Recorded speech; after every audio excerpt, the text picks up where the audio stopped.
રાજકોટ એસઓજીએ 4 બાંગ્લાદેશી મહિલાઓની ધરપકડ કરી છે। રાજકોટના આજી ડેમ વિસ્તારમાંથી ધરપકડ કરવામાં આવી।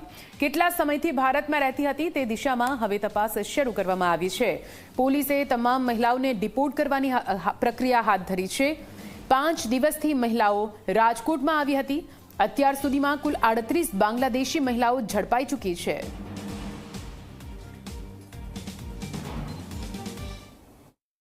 બાંગ્લાદેશથી આવેલા અને ગેરકાયદેસર રાજકોટ શહેરમાં વસવાટ કરી રહેલા અમુક નાગરિકો સામે ઘણા સમયથી ડ્રાઈવ ચાલુ છે। અગાઉ 8 મહિના પહેલાં પણ રાજકોટ શહેર એસઓજી બ્રાન્ચ દ્વારા આવા 34 બાંગ્લાદેશી નાગરિકોને પકડવામાં આવેલ હતા અને તેમને ડિપોર્ટેશનની કામગીરી પણ કરવામાં આવેલ હતી। ઉપરોક્ત ડ્રાઈવના અનુસંધાને રાજકોટ શહેર એસઓજી પીઆઈ એસએમ જાડેજાની ટીમને એક ગુપ્ત બાતમી મળેલી હતી કે રાજકોટ શહેરના આજી ડેમ વિસ્તાર તથા કોઠારિયા સોલંડ વિસ્તારમાં અમુક બાંગ્લાદેશી મહિલાઓ 3-4 દિવસથી આવી અને ગેરકાયદેસર વસવાટ કરી રહેલ છે। જેના અનુસંધાને રાજકોટ શહેર એસઓજી ટીમ દ્વારા આ 4 મહિલાઓને રાઉન્ડ અપ કરવામાં આવેલ છે, ડિટેન કરવામાં આવેલ છે અને તેમની સામે કાયદેસરની કાર્યવાહી કરવાની ચાલુ